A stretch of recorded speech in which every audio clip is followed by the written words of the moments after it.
ನನ್ನೆಲ್ಲ ಯೂಟ್ಯೂಬ್ ವೀಕ್ಷಕ ಸ್ನೇಹಿತರಿಗೆ ನಿಮ್ಮ ಸುಪ್ರಿಯಾ ಶಿವಮೂರ್ತಿಗೌಡ ಮಾಡುವ ನಮಸ್ಕಾರಗಳು. ಎಲ್ಲರೂ ಹೇಗಿದ್ದೀರಿ? ಚೆನ್ನಾಗಿದ್ದೀರಾ ಅಂತ ಭಾವಿಸ್ತಾ ರಾಮಾಯಣದ 59ನೇ ಭಾಗವನ್ನು ನಾನೀಗ ಪ್ರಾರಂಭಿಸ್ತಾ ಇದ್ದೀನಿ. ನೈಋತ್ಯ ದಿಕ್ಕಿನಲ್ಲಿ ಪ್ರಯಾಣ ಮಾಡಿದ ಅವರು ಮರಗಳಿಂದ ಮತ್ತು ಪೊದೆಗಳಿಂದ ಬಹಳವಾಗಿ ತುಂಬಿದ್ದ ಹಾಗೂ ಜನರು ಕ್ರಮಿಸದೇ ಇದ್ದ ಜಾಗವೊಂದಕ್ಕೆ ಬಂದರು. ಆ ಜಾಗವನ್ನು ಅತಿ ಕಷ್ಟಪಟ್ಟು ದಾಟಿದ ಅವರು ದಂಡಕಾರಣ್ಯವನ್ನು ಬಿಟ್ಟು ಕ್ರೌಂಚವನವನ್ನು ಪ್ರವೇಶಿಸಿದರು. ಆ ವನದ ಮೂಲಕ ಪ್ರಯಾಣ ಮಾಡಿದ ರಾಮ ಲಕ್ಷ್ಮಣರು ಮತ್ತೊಂದು ದಟ್ಟ ಅರಣ್ಯವನ್ನು ಪ್ರವೇಶಿಸಿದರು. ಅಲ್ಲಿ ಒಂದು ದೊಡ್ಡ ಗುಹೆಯ ಮುಂದೆ ನಿಂತಿದ್ದ ದೈತ್ಯ ರಾಕ್ಷಸಿಯೋರ್ವಳನ್ನು ಅವರು ಎದುರಾದರು. ಉದ್ದವಾದ ಮೊನಚಾಗಿದ್ದ ಹಲ್ಲುಗಳುಳ್ಳ ದೊಡ್ಡದಾಗಿ ಹುಬ್ಬಿದ್ದಂತಹ ಹೊಟ್ಟೆಯುಳ್ಳ ಮತ್ತು ಒರಟು ಚರ್ಮಗಳುಳ್ಳ ಆ ಭೀಕರವಾದ ರಾಕ್ಷಸಿಯು ತಕ್ಷಣವೇ ಮುಂದೆ ಬಂದು ಲಕ್ಷ್ಮಣನನ್ನು ಕೈ ಹಿಡಿದಳು. ನನ್ನ ಪ್ರಿಯನಾದ ಚಲುವ ವೀರನೇ, ನನ್ನೊಡನೆ ಬಂದು ಈ ಹರ್ಷಭರಿತ ವನದಲ್ಲಿ ಆನಂದಿಸು. ನಾನು ನಿನ್ನವಳು, ನನ್ನನ್ನು ನಿನ್ನ ಪ್ರೀತಿಯ ಪತ್ನಿಯಾಗಿ ಸ್ವೀಕರಿಸು ಎಂಬುದಾಗಿ ಹೇಳಿ ಲಕ್ಷ್ಮಣನನ್ನು ಆಲಿಂಗಿಸಿದಳು. ಪ್ರತ್ಯುತ್ತರವಾಗಿ ಕೋಪದಿಂದ ತನ್ನ ಖಡ್ಗವನ್ನು ಹೊರತೆಗೆದ ಲಕ್ಷ್ಮಣನು ರಾಕ್ಷಸಿಯ ಕಿವಿಗಳನ್ನು ಮೂಗನ್ನು ಕತ್ತರಿಸಿದನು.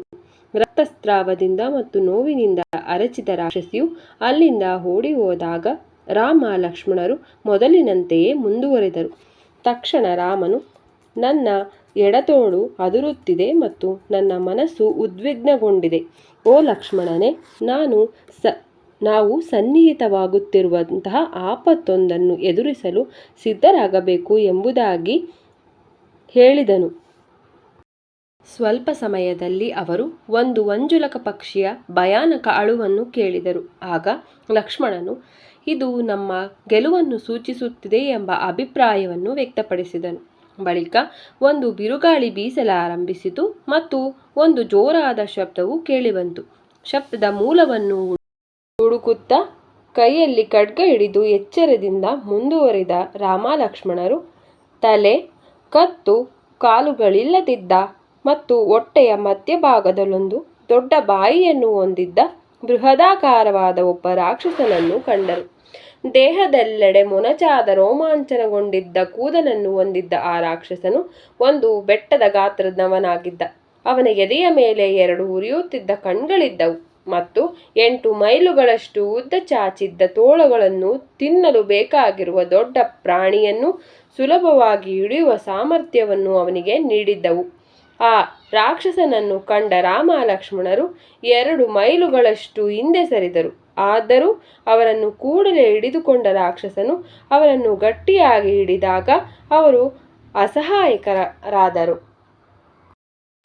ಭಯಗೊಳ್ಳದಿದ್ದರೂ ಸ್ವಲ್ಪ ಎದೆಗುಂದಿದ ಲಕ್ಷ್ಮಣನು ಹೀಗೆ ಹೇಳಿದನು, ಓ ರಾಮನೇ, ನಿನ್ನ ಸ್ವಂತ ಜೀವದ ಬದಲಾಗಿ ನನ್ನನ್ನು ಈ ರಾಕ್ಷಸನಿಗೆ ಆಹುತಿಯಾಗಿ ಕೊಡು. ಆಗ ನೀನು ಸೀತೆಯನ್ನು ಹುಡುಕಲು ಮುಂದುವರಿಯಬಹುದು.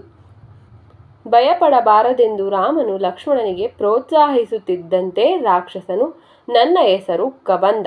ನಾನು ಬಹಳ ಸಮಯದಿಂದ ಹಸಿದುಕೊಂಡಿರುವುದರಿಂದ ನೀವು ನನ್ನ ಅರಣ್ಯಕ್ಕೆ ಬಂದಿರುವುದು ನನ್ನ ಮಹಾಭಾಗ್ಯವೇ ಸರಿ. ವಿಧಿಯೇ ನನಗೆ ನೀಡಿರುವ ಆಹಾರವಾಗಿರುವ ನೀವು ನಿಮ್ಮ ಅಮೂಲ್ಯವಾದ ಪ್ರಾಣವನ್ನು ಉಳಿಸಿಕೊಳ್ಳಲು ಬಹಳ ಕಷ್ಟಪಡಬೇಕಾಗುವುದೆಂದು ನಾನು ಭಾವಿಸುತ್ತೇನೆ ಎಂದನು.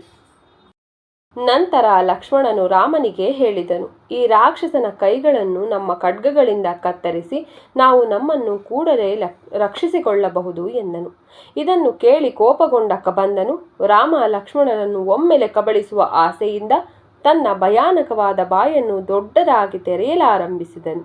ಆದರೆ ಕಬಂದನು ಹಾಗೆ ಮಾಡುವ ಮುನ್ನವೇ ರಾಮನು ಅವನ ಬಲಗೈಯನ್ನು ಮತ್ತು ಲಕ್ಷ್ಮಣನು ಅವನ ಎಡಗೈಯನ್ನು ಕತ್ತರಿಸಿದನು. ಹೀಗೆ ತನ್ನ ರಕ್ತದಲ್ಲಿ ತೊಯ್ದು ನೆಲಕ್ಕೆ ಬಿದ್ದ ರಾಕ್ಷಸನು ನೀವು ಯಾರು ಎಂಬುದಾಗಿ ವೇದನೆ ಭರಿತವಾಗಿ ಕೇಳಿದನು.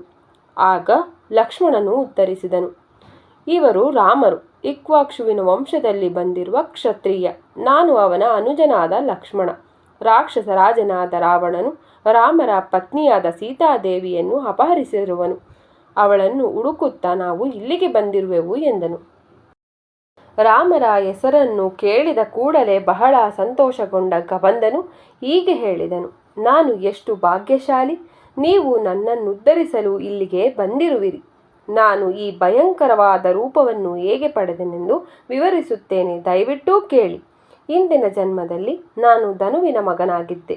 ಮಹಾ ತಪಶ್ಚರ್ಯಗಳನ್ನು ಮಾಡಿದ್ದ ನಾನು ಬ್ರಹ್ಮದೇವರನ್ನು ಸಂತುಷ್ಟಿಗೊಳಿಸಿದಾಗ ಅವರು ನನಗೆ ದೀರ್ಘಾಯುವಿನ ವರವನ್ನು ನೀಡಿದ್ದರು. ಈ ವರವನ್ನು ಪಡೆದ ನಾನು ನನ್ನ ಮುಖ್ಯ ಶತ್ರುವಾದ ಇಂದ್ರನು ನನಗೆ ಯಾವ ಹಾನಿಯನ್ನೂ ಮಾಡಲಾರನೆಂದು ಯೋಚಿಸಿ ಗರ್ವಿತನಾದೆ. ನಂತರ ನಾನು ದೇವೇಂದ್ರರನ್ನು ಯುದ್ಧ ಭೂಮಿಯಲ್ಲಿ ಆಕ್ರಮಿಸಿದಾಗ ಅವನು ತನ್ನ ವಜ್ರಾಯುಧವನ್ನು ತನ್ನೆಡೆಗೆ ಎಸೆದನು. ವಜ್ರಾಯುಧವು ನನಗೆ ಹೊಡೆದಾಗ ನನ್ನ ತಲೆ ಮತ್ತು ಕಾಲುಗಳು ನನ್ನ ದೇಹದೊಳಗೆ ನೂಕಲ್ಪಟ್ಟವು. ಇಂತಹ ಅನಿಷ್ಟ ಸ್ಥಿತಿಯಲ್ಲಿ ನನ್ನನ್ನು ಕಂಡುಕೊಂಡ ನಾನು ನನ್ನನ್ನು ಕೊಲ್ಲಬೇಕೆಂದು ಇಂದ್ರನಲ್ಲಿ ಯಾಚಿಸಿದೆ. ಆದರೆ ಅದರಿಂದ ಬ್ರಹ್ಮದೇವನ ವಾಕ್ಯವು ಸುಳ್ಳಾಗುವುದೆಂದು ಹೇಳಿದ ಅವರು ನನ್ನ ಕೋರಿಕೆಯನ್ನು ನಿರಾಕರಿಸಿದರು. ಕಡೆಗೆ ನಾನು ತಲೆಯಿಲ್ಲದೆ ಹೇಗೆ ಜೀವಿಸಬಲ್ಲೆನೆಂದು ಇಂದ್ರನನ್ನು ಕೇಳಿದಾಗ ಅವರು ನನ್ನ ಬಾಯಿಯನ್ನು ಹೊಟ್ಟೆಯ ಮಧ್ಯದಲ್ಲಿ ಇಟ್ಟರು ಮತ್ತು ನನ್ನ ಭುಜಗಳನ್ನು 8 ಮೈಲುಗಳಷ್ಟು ಉದ್ದ ಮಾಡಿದರು. ನಂತರ ಇಂದ್ರನು, ರಾಮ ಮತ್ತು ಲಕ್ಷ್ಮಣರು ನಿನ್ನ ಮುಂದೆ ಬಂದಾಗ ನೀನು ನಿನ್ನ ಸ್ವರ್ಗೀಯ ರೂಪವನ್ನು ಮತ್ತೆ ಪಡೆಯುವೆ ಎಂಬುದಾಗಿ ಹೇಳಿದರು.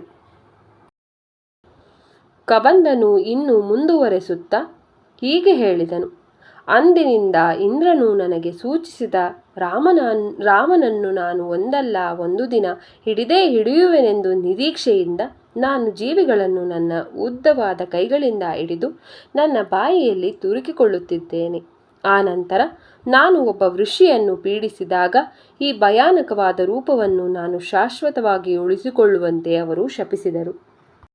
ನನ್ನ ಕಷ್ಟಕ್ಕೆ ಯಾವುದಾದರೂ ಒಂದು ಉಪಾಯವನ್ನು ಸೂಚಿಸುವಂತೆ ಆ ಋಷಿಮುನಿಗಳಲ್ಲಿ ಅಳುತ್ತಾ ಬೇಡಿದಾಗ ಅವರು ಹೀಗೆ ಹೇಳಿದರು, ರಾಮನಿಂದ ಶವ ಸಂಸ್ಕಾರ ಮಾಡಿಸಿಕೊಂಡ ಮೇಲೆ ನೀನು ನಿನ್ನ ಮೂಲ ರೂಪವನ್ನು ಪಡೆಯುವೆ ಎಂದರು. ಈಗ ನಾನು ಮುಕ್ತನಾಗಿದ್ದೇನೆ. ನನ್ನ ಮರಣಾನಂತರ ನೀವು ಬಯಸುತ್ತಿರುವ ಗುರಿಯನ್ನು ಹೊಂದಲು ನಿಮಗೆ ಸಹಾಯ ಮಾಡುವಂತಹ ಒಬ್ಬ ಶಕ್ತಿಶಾಲಿ ಮಿತ್ರನೆಡೆಗೆ ನಾನು ನಿಮ್ಮನ್ನು ನಿರ್ದೇಶಿಸುತ್ತೇನೆ ಎಂದನು. ಆಗ ರಾಮನು ಹೀಗೆ ವಿವರಿಸಿದನು, ನನ್ನ ಪತ್ನಿಯಾದ ಸೀತೆಯನ್ನು ರಾಕ್ಷಸ ರಾಜನಾದ ರಾವಣನು ಅಪಹರಿಸಿದ್ದಾನೆ ಎಂಬುದು ಮಾತ್ರ ನನಗೆ ತಿಳಿದಿದೆ. ಅವನ ರೂಪ ಅಥವಾ ಅವನಿರುವ ಸ್ಥಳದ ಬಗ್ಗೆ ನನಗೆ ಏನೂ ತಿಳಿದಿಲ್ಲ. ನೀನು ನಿನ್ನ ನಿರೀಕ್ಷಿತ ಗಮ್ಯಸ್ಥಾನವನ್ನು ಪಡೆಯಲೆಂದು ನಾನು ನಿನ್ನನ್ನು ಒಂದು ದೊಡ್ಡ ಗುಂಡಿಯಲ್ಲಿ ಹಾಕಿ ನಿನ್ನ ಶವ ಸಂಸ್ಕಾರ ಮಾಡುತ್ತೇನೆ. ಪ್ರತಿಯಾಗಿ ನೀನು ನನಗೆ ಈ ರಾವಣನ ಬಗ್ಗೆ ಸ್ವಲ್ಪ ಮಾಹಿತಿಯನ್ನು ನೀಡಬೇಕು ಎಂದರು. ಆಗ ಕಬಂಧನು ಹೀಗೆ ಹೇಳಿದನು, ನನ್ನನ್ನು ಕ್ಷಮಿಸಿ, ನನಗೆ ರಾವಣನ ಬಗ್ಗೆ ಏನೂ ತಿಳಿದಿಲ್ಲ. ಆದರೆ ನನ್ನ ಶವ ಸಂಸ್ಕಾರದ ಬಳಿಕ ಈ 3 ಲೋಕಗಳನ್ನು ಪರ್ಯಟಿಸುವಂತಹ ಒಬ್ಬ ಜೀವಿಯ ಬಗ್ಗೆ ನಾನು ನಿಮಗೆ ತಿಳಿಸುವೆನು. ಅವನು ನಿಮಗೆ ರಾಕ್ಷಸ ರಾಜನನ್ನು ಹುಡುಕಲು ಸಹಾಯ ಮಾಡುವನು ಎಂದನು. ನಂತರ ಅವರು ಕಬಂಧನನ್ನು ಒಂದು ಬೆಟ್ಟದ ಗುಹೆಯ ಒಳಗೆ ಕರೆದುಕೊಂಡು ಹೋದರು ಮತ್ತು ಅವನ ದೇಹವನ್ನು ಲಕ್ಷ್ಮಣನು ತಯಾರಿಸಿದ್ದ ಚಿತೆಯ ಮೇಲೆ ಇರಿಸಿದನು.